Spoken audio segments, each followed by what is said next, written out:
5 buwan simula nung itinanim ko yung aking ging markot na cherry makopa. Ito nga't namumunga na, halos kasing taas ko nga lang ang puno niya. Tataka ka rin ba kung papaano? Halina't iyong panoorin ito. Ituturo ko nga sa inyo kung ano nga ba ang proseso na ginawa ko. Hello mga bishi!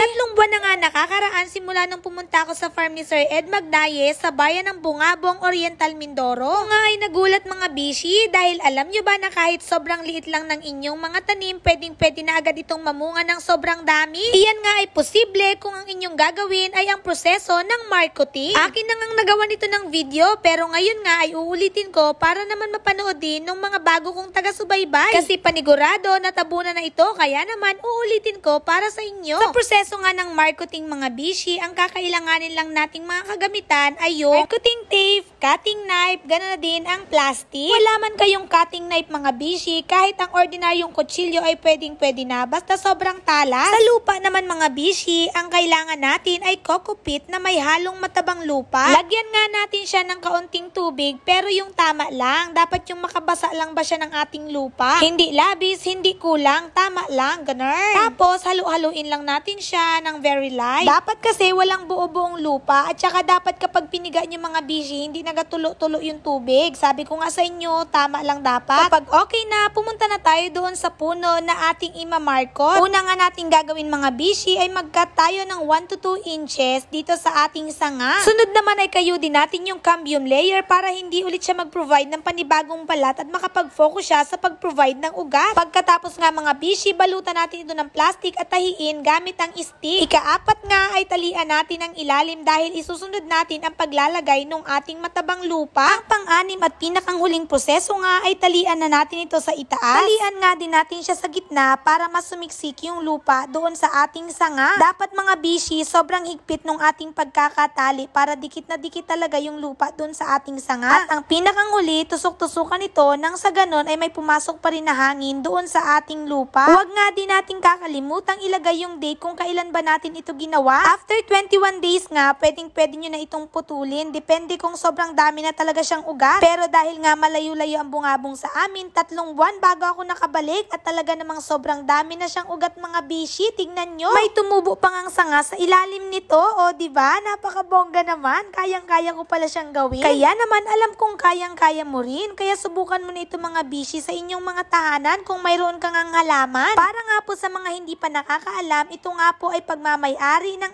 ating bishi na si Sir Ed Magnaye. I-follow nyo nga din po siya sa kanyang Facebook account nang sa ganun kayo po din ay matututo. O eto, puputulin na nga natin yung aking ging markot na cherry makopa. Sa pagputol nito mga bishi, may tamang proseso din dapat na sinusunod. Dapat simulan natin ang paglagari sa bandang ilalim bago tayo maglagari sa itaas. Sa ganon, hindi maputol yung ating sanga at maganda ang pagkakagaya. Amazed naman talaga ako habang ginagawa ko ito. Kasi nga, wala naman talaga akong hilig sa pagtatanim at paghahalaman. Pero ngayon nga, ako ay naiinganyo. Kasi matututo ka talaga kapag ikaw ay tinuruan ni Sir Ed Magnaye, maiinganyo ka talaga magtanim. Ilang sandali pa nga mga bishi, putol na ang aking sanga. Mayroon na akong cherry makopa. O diba, bongga, plantito yarn. Sa tanang buhay ko nga mga bishi, ngayon lang talaga ako nakahawak ng ganitong puno na mayroong ugat. Ang aking alam lang kasi yung maglalagay ka ng buto sa lupa tapos tutubo. Ito, nag-ugat sa sanga. O diba, bongga talaga. Nung makuha ko na nga yung aking ging markot na cherry makopa, agad-agad nga ako ay umuwi. Kaya maraming salamat po Sir Ed Magnaye dahil sobrang laki po talaga ng naitulong nyo sa akin. Kaya naman mga bishi, baka naman po pwedeng maglambing kung mahilig ka nga sa halaman at mga tanim-tanim, i-follow nyo nga po si Sir Ed Magnaye. Matututo ka talaga sa mga uploaded na videos niya. Dapat mga bishi, 21 days pwede na itong putulin pero 3 buwan nga bago ako nakabalik sa kanilang tahanan. Pero ayos lang naman yan. Pagdating ko nga sa aming bahay, agad-agad nga ito'y aking itinanim. Tinulungan nga ako ni Kuya Jason sa paghuhukay. Kung mapapansin nga ninyo, mamasa-masa nga ang ugat nito. Kailangan po talagang basa ito mga bishi para hindi malanta yung ating tanim. Bago nga ito tuluyang itanim, nilagyan nga muna ni Kuya Jason ng tubig yung ilalim at syempre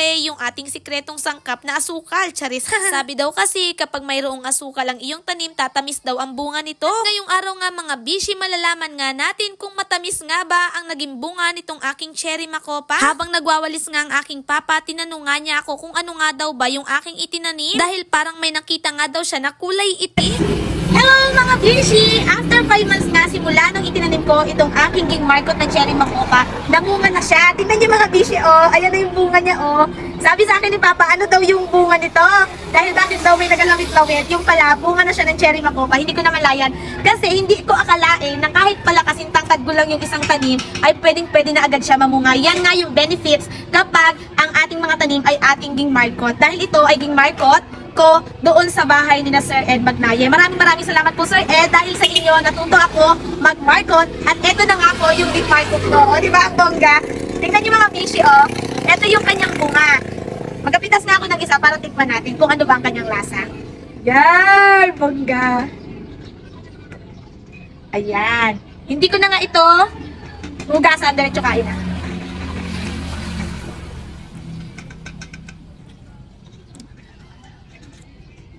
Grabe mga bishi, ang tamis! Ang tamis nitong cherry makopa ni Sir Ed. Maraming salamat po talaga Sir Ed. Para siyang mansana sa sobrang tamis.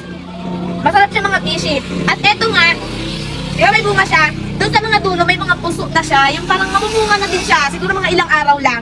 O diba, sino mag-aakala na kahit ganito lang yung kaliit yung inyong tanim, ay may bunga agad. Yan yung benefits kapag ang inyong tanim ay sa proseso ng marketing. Ayan! Meron na naman tayo natutunan at talaga namang nakaka-taste kasi namunga na siya. O diba, bongga?